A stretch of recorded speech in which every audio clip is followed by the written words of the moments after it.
My name is Nobungcwele Mbem, and I work as a project lead at the Economic Development Partnerships, and Futurecasting is one of the projects that I work on.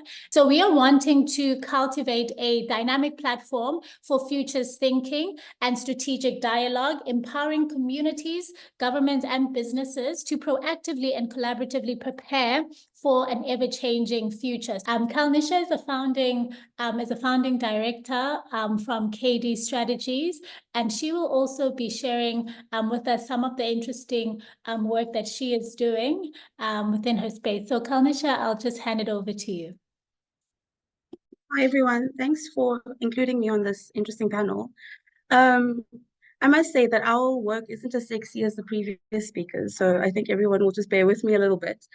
I'm a development economist, and the work that we're doing is around contextualizing the just energy transition in a South African and in African context from the perspective that the prevailing narrative around just energy transition has been imposed on us, and it's not necessarily developed from the ground up for the purposes of our economic growth.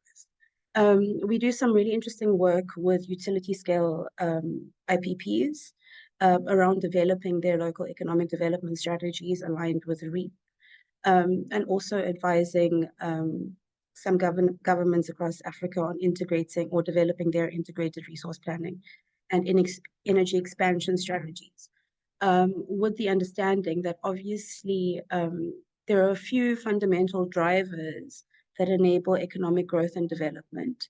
Access to energy is one of them, access to the internet is another, and access to education, quality education, is the third fundamental driver of economic participation and growth.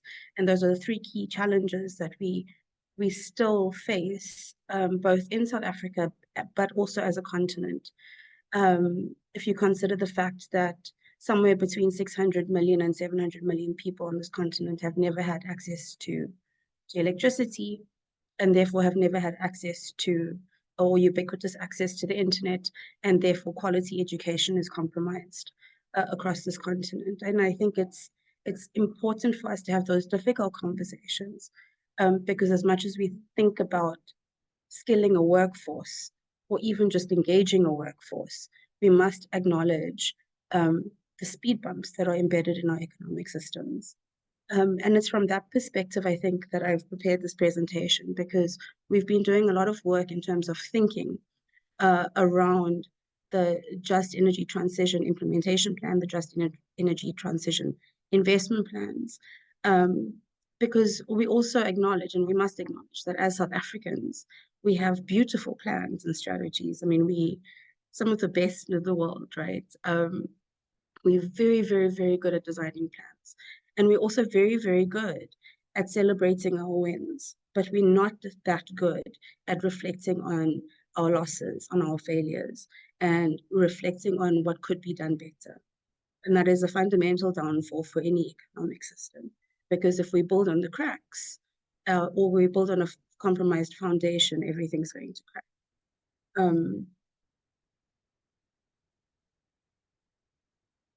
This was the question that was posed to me: how can South Africa's just energy transition deliver economic and social benefits in an inclusive way? And it's a beautiful question, but I think it's the wrong question. A very, very clever guy, Simon Sinek, always says we should start with why. So energy transition, like, what is the purpose of our planning and our movement in this direction? And those of us that have been in the renewable energy industry for a while, and we started working in renewable energy in 2006, so it has been quite a while, know that the capitalist reason for the movement in renewable energy is that's where the money is flowing to. International investors, local investors are no longer investing in fossil fuel-based energy generation. So if we want to invest in energy, we want to build energy solutions, it has to be renewable energy, because that's the only thing that's being funded, right? It's not so much a pull, so the renewable energy industry is not being pulled into growth, it's being pushed to growth by by how the capital is flowing right now. And it's something that we have to acknowledge. Because as much as we dress up our strategies in beautiful social and environmental narrative, the actual bottom line is a function of money. The Just Energy Transition Implementation Plan has this beautiful definition of what is the just energy transition. There's 5 points and several sub-points, and it speaks to decarbonization and social inclusion and all of this wonderful stuff. But is it really it? Is this really why we need to embark on this energy transition that we're embarking on? And again, I put it to everyone that it's not. These are great sort of secondary outcomes potentially, but this is not why we're doing what we're doing. Why are we doing what we're doing is to expand access to affordable energy. Right. This is why Africa is embarking on a renewable energy pathway. This is why Africa as a whole is embarking on an integrated development or integrated energy pathway, because we need energy. We need energy in order to walk an industrialization path. We need energy in order to grow our economies. We need energy in order to ensure that our children have education. It's very, very basic.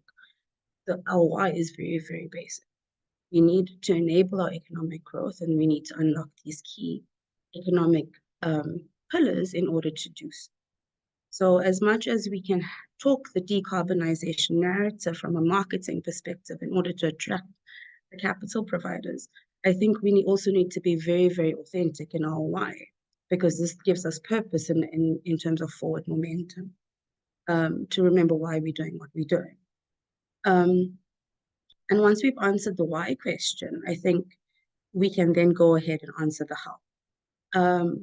So I talk a lot about the capital providers, because we have to acknowledge, like I said, that the reason we're walking this pathway is because that's where the money is flowing. The reality in South Africa, as much as we can villainize the coal industry, the reality for us is that there's 200 years worth of coal left in the ground. So in order to justify not digging it out and exploiting it for our benefit, we need to have a very, very grounded, rooted argument as to why to import products to give us electricity, and as opposed to ensure that people working in the coal value chain remain employed and those households remain fed, for us to generate new electricity.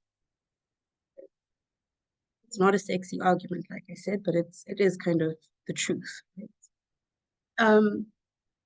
So there's in the how question, there are these 4 sort of counterbalancing questions, right? How do we deliver economic benefits? How do we deliver social benefits? How do we ensure sustainability? And how do we ensure inclusivity?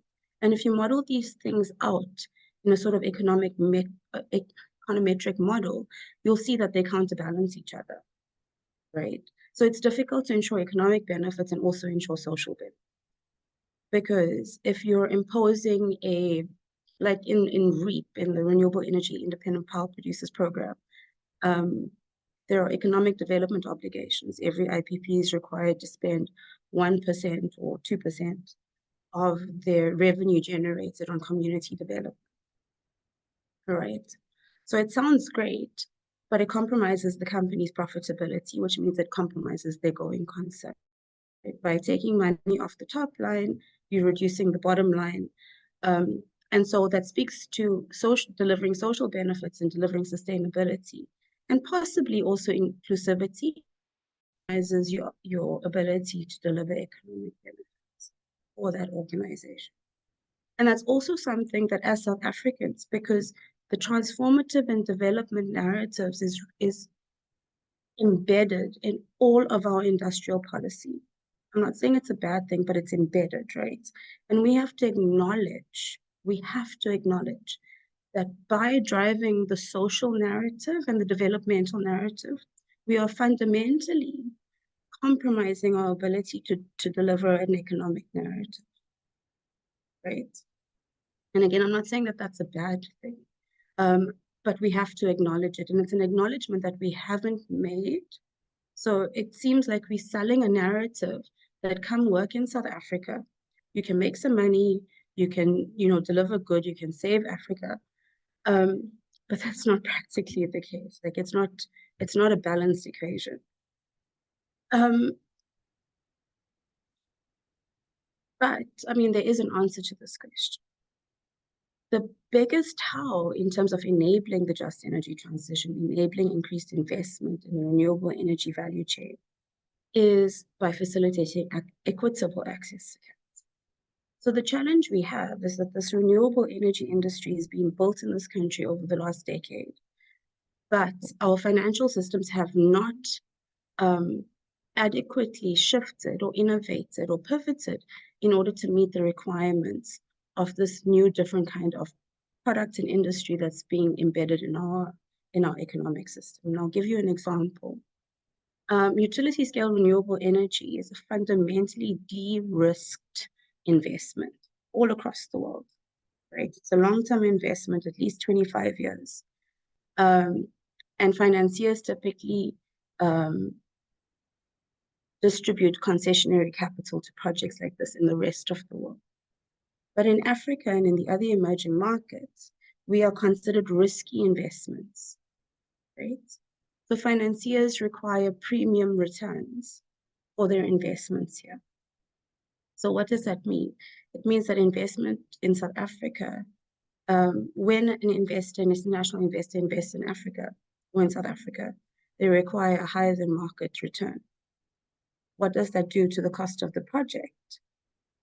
In order to make the project viable, they need to increase the tariff rate, which means that the consumer, us, end up paying higher than nominal tariffs in that equation in order to make sure that the investor in the equation realize the returns that they're expecting from an emerging economy, despite the fact that the renewable energy installation utility scale project is fundamentally de-risked, right? So that's essentially a inefficiency in the financial system, which can be corrected with the right kinds of products, financial products, but nobody's innovating in that direction. So facilitating equitable access to capital is one fundamental, how to enable the just energy transition, how to enable inclusion. What's happened in South Africa, again, in the REAP process, is that local developers are being outcompeted from a financial perspective by international developers. We can't raise the money locally, and therefore we are outcompeted in our own projects. Another material requirement of REAP is that there is community-based shareholding in all of the utility scale projects. And while that sounds like a beautiful thing, what we've done is we've elected collectively to wrap these community ownership mechanisms in community trust, which again, we know from historical experience in this country, it doesn't work to share economic benefits in communities. But these community trusts are wrapped up and then they extended debt financing, which means that a community that has fundamentally nothing enters into these projects having even less than they had before, because now they have 400 million rands worth of debt. And that doesn't speak to sustainability at all, because communities are frustrated, communities are angry, communities are not realizing the benefit or the promised benefit of these projects. And that's fundamentally not sustainable. The other challenge that we refuse to talk about in this country is of electricity is pretty much how most municipalities are financing their salaries and operating costs, right? So embarking on a just energy transition by offering off-grid solutions, encouraging corporates and commercial players to shift to embedded renewable energy generation, we are going to see a situation of where municipalities fundamentally enter into like a rapidly depleting revenue base, which means that the administrative structure of municipalities needs to change, and they need to change very, very quickly, particularly in the in the municipalities that host, big mining entities. Because we all know that the mines are now embarking on the embedded generation projects, and in the next 2-3 years, those projects will come online, and those municipalities will, as a result, lose significant amounts of revenue, right? What we are looking at and what we are not talking about is this public sector failure that's kind of impending. Now, there's a couple of things there. I don't believe that municipalities should be dependent on the provision of electricity for their revenue structures, but the reality is that that's how it is. And municipalities shouldn't impede the ability of the commercial enterprises to go off-grid either, because then you are hindering economic progress. But the question we need to answer, the challenge we need to solve for, is how do we then restructure municipal revenues so that we attain embedded efficiency without electricity-based revenues. And that's a problem that we're not solving for either. It's an impending problem. So we have a lot to do in terms of answering the how. The just energy transition is a beautifully laid kind of philosophy. I think we need to do a lot more work in terms of unpacking how we achieve it and how we address our particular problems in the context of our country, and how, if we want to position ourselves as leaders on this continent, how we support other African countries or the rest of Africa in addressing the specific challenges associated with the just energy transition in our context. And I think the biggest how for us, and I mentioned this before, is that we need to learn from our mistakes. I mean, we've had 25 years of community trust that haven't worked. Why do we continue designing them? We have financial services institutions that last reviewed their credit policies in the 1970s. It is time for some sort of review in those capital models. We have to also, I mean, as a continent, we have to set our own agenda. The decarbonization agenda is great, but we all know that we only contribute 3.8% of global emissions. So even if we achieve net zero, like, what difference does that make? Honestly and practically, and I'm all for the decarbonization narrative, but does it solve our problems?